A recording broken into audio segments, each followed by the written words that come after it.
Start करने जा रहे हैं forest management lecture 2। Before that we have discuss first topic of forest management, जिसमें कि हमने बात की थी objective, definition, basic of forest management की।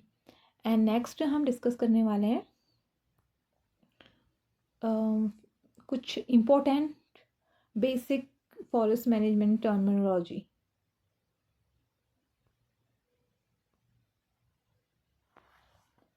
कुछ टेक्निकल टर्म्स के बारे में हम बात करेंगे। इससे होता क्या है कि जब हम बेसिक टेक्निकल टर्म्स को जानते हैं तो हमारे लिए पूरे टॉपिक को समझना आसान हो जाता है।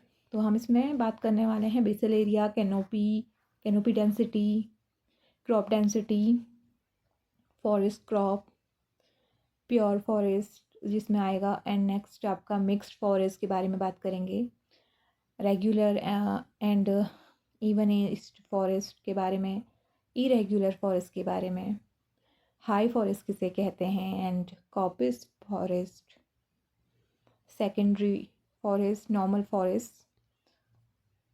और आफ्टर दैट हम इसमें बात करेंगे जीआईएस की इंक्रीमेंट, जो कि हम पहले भी थोड़ा डिस्कस कर चुके हैं प्रीवियस लेक्चर्स में, जो कि फॉरेस्ट मैनेजमेंट में भी मेंसुरेशन में भी हमने डिस्कस किया हुआ है। एंड कुछ मेथड्स हैं जो मैनेजमेंट की, and objects, rotation, site quality, standard timber, standard small would, stand table and volume table. इनको इसके बाद इसमें हम डिटेल वीडियोस डालने वाले हैं। इससे पहले कि हम डिटेल वीडियो को समझ पाएँ, उससे पहले हम इसकी बेसिक टर्म्स को जानेंगे कि ये होती क्या है।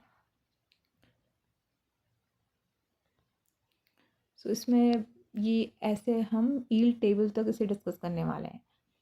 तो फर्स्ट टॉपिक, जो फर्स्ट टर्म हमारी आती है, दैट इज़ बेसल एरिया। अब बेसल एरिया होता क्या है? It's a cross section of stem. जो एरिया ऑफ हम कह सकते हैं area of cross section of stem.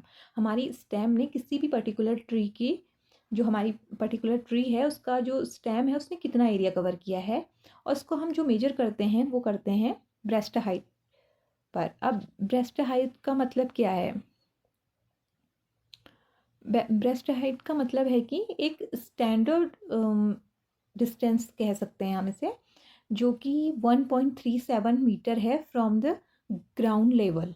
मतलब ग्राउंड से हमने ऊपर 1.37 को मीटर ऊपर हम किसी भी ट्री का बेसल एरिया मेजरमेंट कर सकते हैं। बेसल एरिया के लिए हम क्या लेंगे? उसका सर्कमफेरेंस लेंगे या डायामीटर लेंगे, एंड देन हम उससे मेजरमेंट करते हैं बेसल एरिया। अब बेसल एरिया का फॉर्मूला क्या होता है? तो बेसल एरिया हम कैसे कैलकुलेट करेंगे? c²/4π से। इसमें क्या होता है कि अगर बेसल एरिया हम, और जो इसकी यूनिट आएगी वो मीटर स्क्वायर पर हेक्टेयर आती है, मीटर स्क्वायर पर हेक्टेयर। ये तो हुई बात कि हम बेसल एरिया को मेजरमेंट कैसे करेंगे।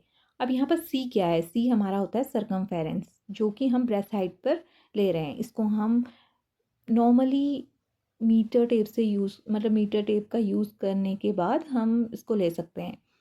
अगर हम वो ले रहे हैं, डायामीटर ले रहे हैं, कैलीपर का यूज कर रहे हैं और डायामीटर को मेजर कर रहे हैं, तो डायामीटर के बेस पे भी हमारा फॉर्मूला यही बनेगा।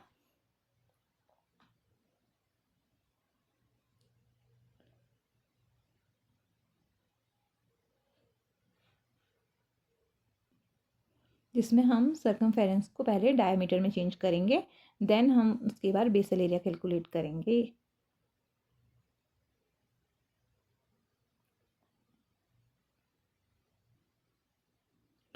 अब हम इसमें बात करने वाले हैं उसके बाद कैनोपी की कैनोपी क्या होती है।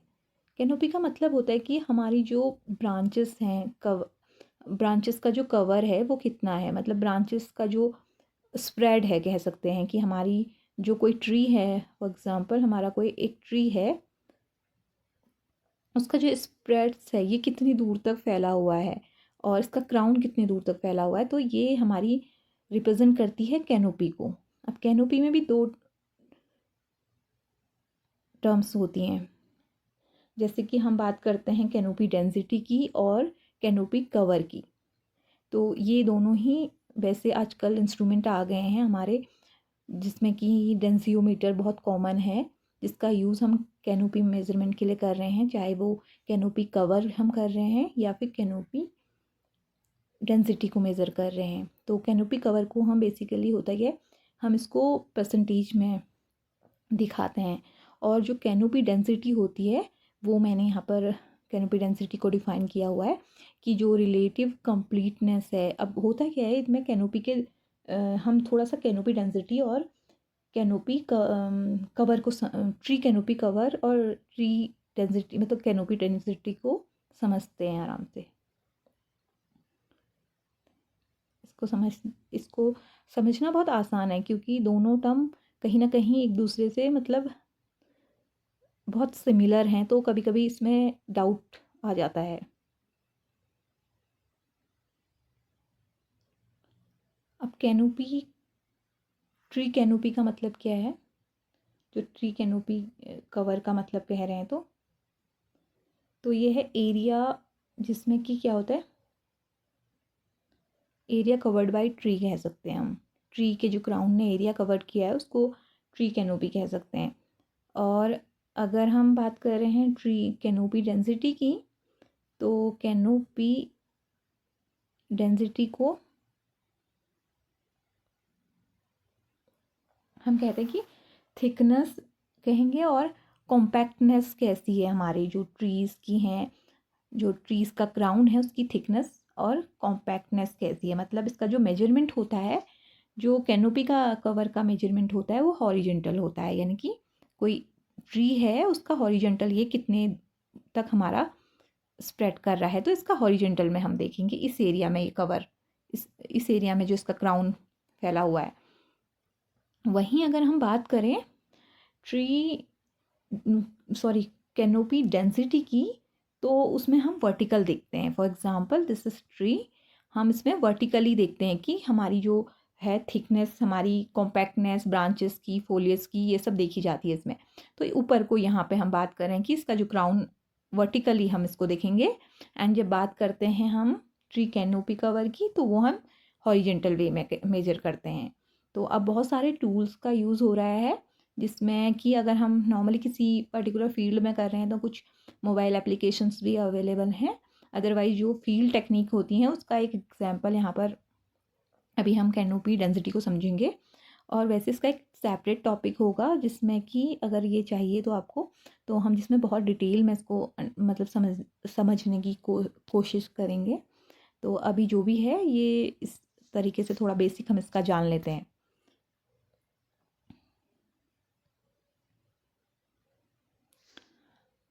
और दूसरी चीज़ क्या है, जो ट्री कैनोपी होता है वो मतलब डिपेंड करता है, मतलब किस पर डिपेंड करता है। हम कहेंगे कि ट्रीज़ के नंबर पर, मतलब कितने नंबर ऑफ़ ट्रीज़ हमारे पर्टिकुलर एरिया में हैं। तो अगर ज़्यादा हैं तो वो कैनोपी कवर भी बढ़ा देंगी। और वहीं अगर हम बात कर रहे हैं कैनोपी डेंसिटी की, तो कैनोपी डेंसिटी डिपेंड करती है कि कोई भी फॉरेस्ट का स्ट्रक्चर कैसा है, मतलब कि हमारा जो क्राउन कैसा है। कुछ में क्या होता है कि ना राउंड शेप में होते हैं ट्रीज़ में, कुछ में कोनिकल शेप में होता है। तो इट्स डिपेंड ऑन, मतलब ये स्ट्रक्चर पे डिपेंड करता है कैनोपी डेंसिटी।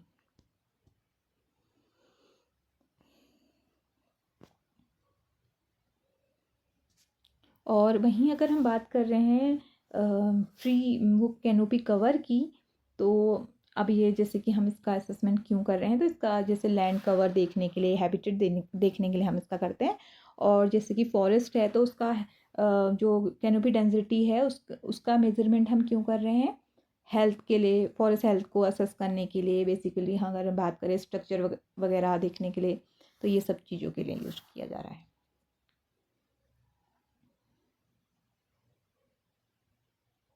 और जो कैनोपी कवर होता है वो बेसिकली होता क्या है कि परसेंटेज में दिया जाता है।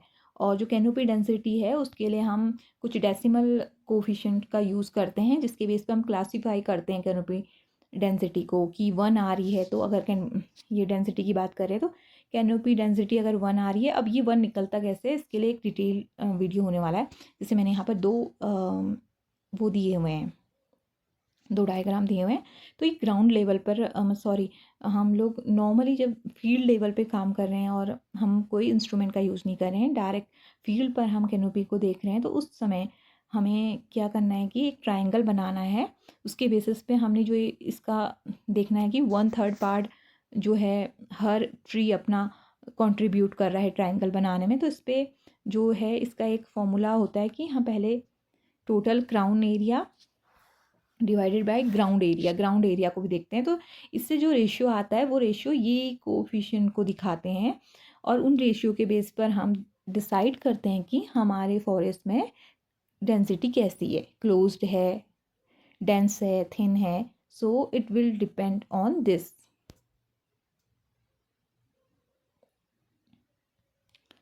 वहीं अगर हम बात करें स्क्वायर की, तो स्क्वायर में देखते हैं कि हर कोई ट्री अपना 1/4 पार्ट या 1/6 पार्ट कंट्रीब्यूट कर रहा है, जिसे पूरा सर्किल मान लिया हम पूरी कैनोपी को।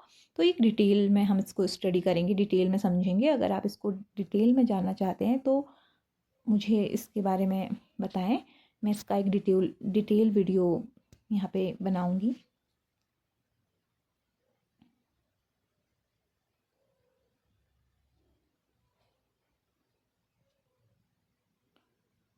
कैनोपी डेंसिटी की बात कर रहे हैं यहाँ पर। तो अगर हमारा जो हमने कैनोपी डेंसिटी को मेज़र किया, अगर ये 1 आती है तो हम इसे कहेंगे क्लोज्ड डेंसिटी। अगर ये 0.75 से 1 के बीच में आती है तो हम इसे कहेंगे डेंसिटी, कैनोपी डेंसिटी। अगर ये आती है 0.4 से 0.75 के बीच, we will call it thin density. और अगर ये 0.2 टू 0.4 के अंडर फॉल होती है, it will comes under open canopy density. और less than 0.2 we will say it blank density. ठीक उसी तरह हम बात कर रहे हैं अगर ट्री कैनोपी कवर की। तो कवर सबसे पहले क्या होती है कि सबसे इम्पॉर्टेंट बात इसमें कि ये परसेंटेज में होगा। माना कि मेरा 1 हेक्टेयर एरिया है, अगर मैं 50% मेरा उस एरिया का फॉरेस्ट से कवर है, तो मैं कहूँगी कि यहाँ पे क्या है, 50% इसकी कैनोपी कवर है। सो इसी के बेस पर हम फॉरेस्ट को भी कैनोपी के बेस पर क्लासीफाई करते हैं। तो उसको हम डिटेल में नेक्स्ट वीडियोस में समझेंगे, पर एक इसमें बेसिक हम थोड़ा जान लेते हैं। तो जैसे कि अगर बात कर रहे हैं, अगर हमारी कैनोपी डेंसिटी मोर देन 70% आ रही है, 70% से ज़्यादा आ रही है canopy cover, sorry not density, canopy cover अगर मोर देन 70% आ रहा है तो हम इसको कहेंगे वेरी डेंस फॉरेस्ट। इसको वेरी डेंस फॉरेस्ट कहा जाता है। वहीं अगर हमारी, और इसमें मोस्टली कौन से ट्रीज़ आएंगे, जैसे कि ट्रॉपिकल एरियाज़ के बहुत सारे ट्रीज़ आ जाते हैं, वहाँ पे बहुत ज़्यादा डेंस मिलता है। तो ये मोस्टली 70% से ऊपर की कैनोपी दिखाता है। तो एवरग्रीन फॉरेस्ट, बहुत सारे एवरग्रीन फॉरेस्ट इसमें आ जाते हैं। तो ये हमारा इसके बारे में है। और उसके बाद हमारा अगर 40 से 70 के बीच में कैनोपी डेंसिटी आ रही है, 40 से 70 के बीच में आ रही है, तो हम इसको कहेंगे डेंस फॉरेस्ट। ये डेंस फॉरेस्ट माना जाता है। और इसमें बहुत सारे डेसिडियस फॉरेस्ट को हम इंक्लूड करते हैं। एंड नेक्स्ट अगर हम बात कर रहे हैं 10% से 40% कैनोपी की, तो इसमें आएगा ओपन फॉरेस्ट। हमारे इसमें ओपन फॉरेस्ट को रखा जाता है। और वहीं अगर हम बात कर रहे हैं लेस देन 10% की, अगर हमारा कैनोपी कवर लेस देन 10% है तो हम इसको स्क्रब में रखते हैं। अब इसमें कौन कौन से आते हैं कि कुछ थॉर्न फॉरेस्ट आते हैं और वेस्टलैंड के कुछ फॉरेस्ट आ जाएंगे, तो ये इसके अंदर आते हैं। अब अगर वहीं 10 से अगर मैंने 40 के बीच में किस बात की थी, ओपन फॉरेस्ट की, तो इसमें जो एग्जांपल्स होंगे जैसे कि कुछ फॉरेस्ट डिग्रेडेड हो रहे हैं, कुछ डिग्रेड हो रहे हैं, मतलब कि समानास हो गया, ऐसे कुछ फॉरेस्ट के बारे मतलब वो ओपन फॉरेस्ट को रिप्रेजेंट करते हैं।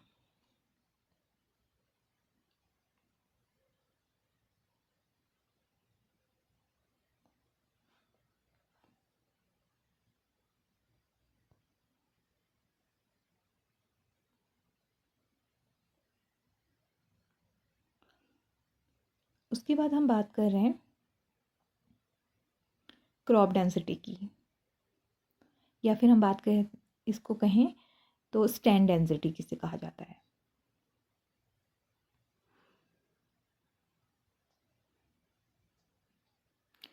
क्रॉप डेंसिटी का मतलब है, ये क्रॉप डेंसिटी पूरी क्रॉप के बारे में बात करती है।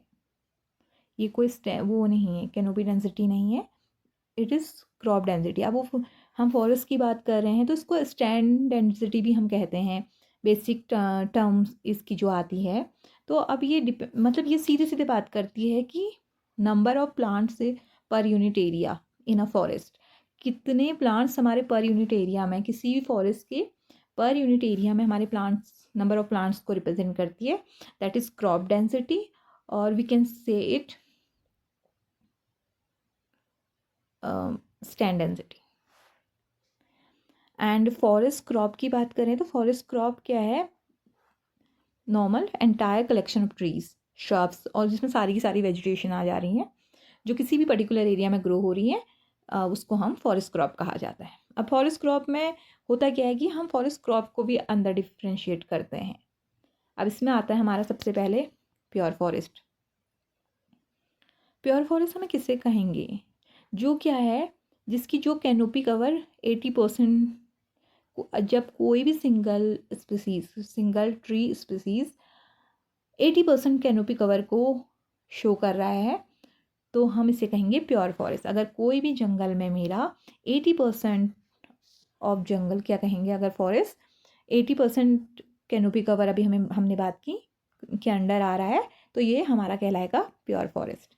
वहीं हम बात कर रहे हैं मिक्स्ड फॉरेस्ट की, तो इसमें क्या होता है कि 2 और मोर देन 2 स्पीसीज क्या करेंगी, सेम कैनोपी को बिलोंग कर रही हैं, यानी कि एक स्पीसीज हमारी 40% दिखा रही है, सेकेंड भी कुछ समथिंग 40 दिखा रही है, पर उसमें जो 20% है वो किसी अदर स्पीसीज होना चाहिए। मतलब इन 20% में और मतलब एक ही नहीं, अलग अलग स्पीसीज आ रही हैं या कोई एक भी आ रही है, तो हम इसको मिक्स्ड फॉरेस्ट के मतलब अंदर रख लेंगे।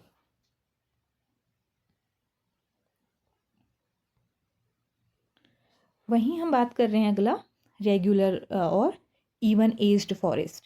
अब ये रेगुलर जैसे नाम से पता चल रहा है, रेगुलर और इवन एज्ड मतलब सिमिलर टाइप ऑफ एज मिलेगा।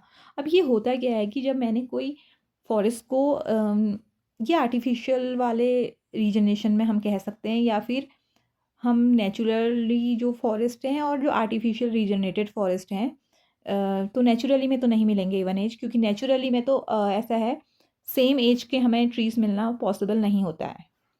अब ये इवन एज्ड हमें मिलते हैं हमारे प्लांटेशन वाले जो फॉरेस्ट होते हैं। अब यहाँ पे क्या होता है कि अगर 100 ईयर्स का हमारा रोटेशन पीरियड है तो उसमें क्या होगा 25, अगर मैं 25 के 4 पीरियोडिक ब्लॉक्स में इसे डिवाइड करूँ तो जो 25 है सिमिलर टाइप ऑफ एज दिखाएगा, next 25 similar type of, next इसी तरह से आगे को। तो हमारा क्या है कि ये जो फॉरेस्ट बन रहा है that is even aged forest and regular forest, similar type of हम एज ग्रुप इसमें देखेंगे। उसके बाद बात करते हैं इरेग्युलर फॉरेस्ट की। डिफरेंट एजेस फॉरेस्ट इसमें ट्रीज इसमें आएंगे तो इसको हम इरेगुलर फॉरेस्ट कहेंगे। अब इरेगुलर फॉरेस्ट क्या होता है, नेचुरल फॉरेस्ट होते हैं बेसिकली, क्योंकि वहाँ पे कब कौन सा नेचुरली फॉरेस्ट में, मतलब नेचुरल फॉरेस्ट में हमारा कोई भी, मतलब हमारा कोई इन्वॉल्वमेंट नहीं होता है, तो हम उसे कुछ नहीं कर रहे हैं, खुद से सीड ग्रो हो रहा है, खुद से अपनी टाइम पीरियड से हर मतलब ट्री ग्रो कर रहा है, जो है डिफरेंट एज ग्रुप मिलेंगे हमें, एक ही जंगल में डिफरेंट एज ग्रुप्स मिलेंगे, तो it's called irregular forest. And एक टर्म आती है हाई फॉरेस्ट। उसके बाद हाई फॉरेस्ट की बात कर रहे हैं, तो जो भी फॉरेस्ट हमारा सीड से ओरिजिनेट हो रहा है, फॉर एग्जांपल अगर हम बात कर रहे हैं कि मैंने कोई हाई क्वालिटी सीड को लूँगी, अगर मैं कोई फॉरेस्ट को रीजनरेट करवा रही हूँ या कोई भी कहीं भी प्लांट कुछ कर रही हूँ, तो मैं बेस्ट क्वालिटी लूँगी। तो ये हाई इसी से लग रहा है कि जो सीड से रीजनरेट हो रहा है और जो मतलब हाई कैनोपी को शो कर रहा है, और जिसमें यूजुअली सीडलिंग से भी हम ओरिजिनेट करवाते हैं, जिसको बाहर से मैंने सीडलिंग कलेक्ट की और कोई फॉरेस्ट बनाया, तो अच्छा प्रोडक्शन देगा, अच्छा उसमें प्रोडक्टिविटी उसकी अच्छी होगी, ग्रोथ अच्छी होगी, क्योंकि वो पर्टिकुलरली एक मतलब सुपरविज़न में हो रहा है कहीं ना कहीं, तो it will call high forest. वहीं अगर हम बात करते हैं कॉपिस फॉरेस्ट, अब कॉपिस प्लांट क्या होते हैं, मतलब कॉपिस फॉरेस्ट क्या होता है, कोपाइस भी कहते हैं। तो इसमें क्या होता है कि कोई भी हमने ट्रीज़ को कट डाउन करके जो स्टम था उसका, वहाँ से नई प्लांट मतलब सॉरी नई ब्रांच का, नई हम कहेंगे तो एक तरह से कि नया प्लांट वहीं से फॉर्म होता है। और जो इस तरह के फॉरेस्ट होते हैं, तो ये मतलब कि कहीं ना कहीं स्टम से हम नए प्लांट को रीजनरेट करवा रहे हैं। कोई भी पहले से वहाँ पे प्लांट था और उसको स्टम से हमने रीजनरेट करवाया। ये स्पीसीज़ टू स्पीसीज़ वेरी करता है कि हम कितने कितने सालों का इसमें गैप लेते हैं या कितनी टाइम पीरियड हमें रखना होता है। बेसिकली हो क्या रहा है कि ये जो न्यू शूट आ रही है, यही कोपाइस कही जाती है, या रूट सकर से हमने नया प्लांट रीजनरेट कर दिया या कोई फॉरेस्ट को रीजनरेट कर दिया। सेकेंडरी फॉरेस्ट, जो भी फॉरेस्ट हम प्लांटेशन से ग्रो करवा रहे हैं, तो वो सेकेंडरी फॉरेस्ट में आ जाएगा। मतलब पहले से वहाँ पर कुछ नहीं अवेलेबल था, हम दोबारा से उसको रीजनरेट करवा रहे हैं, मतलब बना रहे हैं, सेकेंडरी फॉरेस्ट में आ जाएगा। और वहीं हम बात करते हैं नॉर्मल फॉरेस्ट की, तो नॉर्मल फॉरेस्ट क्या होता है, जो कि आइडल फॉरेस्ट भी कहा जाता है, मतलब जिसमें कि age, structure, species composition, density सब कुछ बैलेंस्ड होती है, मतलब कुछ भी कम ज़्यादा नहीं है। पर्टिकुलर फॉरेस्ट का जितना होना चाहिए, जितना उसका ग्रोइंग स्टॉक जितना होना चाहिए, उसका कंपोजिशन कैसा होना चाहिए, तो उस फॉरेस्ट को हम कहेंगे आइडल फॉरेस्ट और नॉर्मल फॉरेस्ट।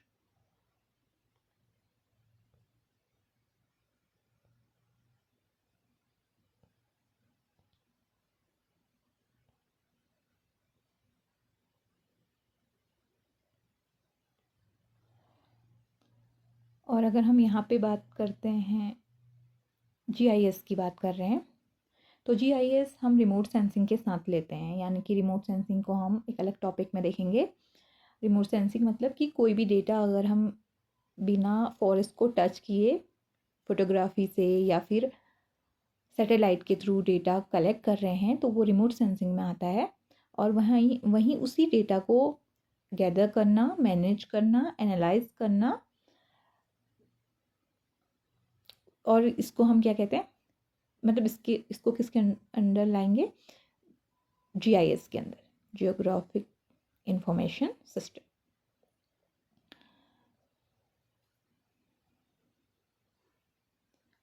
एंड उसके बाद हम बात करते हैं इंक्रीमेंट। तो इंक्रीमेंट के हमने डिटेल टॉपिक को, CAI क्या होता है, MEI क्या होता है, एंड TAI को मैंने मेंसुरेशन के जो प्लेलिस्ट है वहाँ पे मैंने मेंसुरेशन के ऑलमोस्ट सारे टॉपिक्स जितने होते हैं इम्पॉर्टेंट वो डिस्कस किए हुए हैं, यू कैन सी देयर।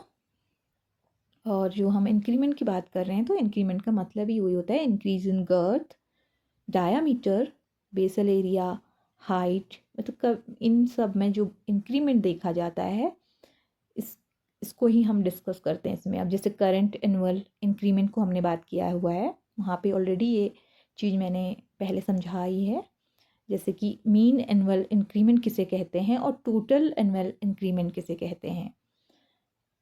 और जो मैनेजमेंट मेथड्स हैं इसके बाद, तो ये है कि इसमें बेसिकली हम बात करते हैं सिल्वीकल्चरल प्रोसीजर की, रेगुलेशन ऑफ जैसे कि एंड रेगुलेशन ऑफ फेलिंग की, कब हम फॉरेस्ट को कैसे मैनेज करेंगे। तो फॉरेस्ट मैनेजमेंट में हम टोटल ही फॉरेस्ट मैनेजमेंट को देखने वाले हैं कि किस तरह से कौन सा प्रोसीजर हमें यूज़ करना है, कैसे रेगुलेट करना है, रीजनरेट करना है। तो कहीं ना कहीं मैनेजमेंट में हम पूरी मैनेजमेंट मेथड्स को ही आगे पढ़ने वाले हैं। तो मैनेजमेंट ऑब्जेक्ट क्या होता है, the purpose for which it is propose to manage a forest. हम किसी भी फॉरेस्ट को मैनेज करने के लिए ही हम इसका यूज कर रहे हैं। तो that's all. And after that हम इन सारे टॉपिक्स को, और इसके अलावा भी मैनेजमेंट के बहुत मतलब ऐसे टॉपिक्स हैं, अब उनमें जो ये टर्म्स आएंगी तो समझ में आ जाएंगी, उनको हम डिटेल में समझने वाले हैं नेक्स्ट वीडियोस में और नेक्स्ट क्लास में।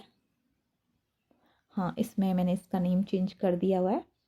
पहले क्लास का नेम बहुत ही बेसिक था, और अभी थोड़ा सा टाइम की कमी की वजह से मैं इसमें रेगुलर नहीं पोस्ट कर पा रही हूँ, या फिर जल्दी नहीं कर पा रही हूँ, बट अब मैं इसे मेंटेन करूँगी।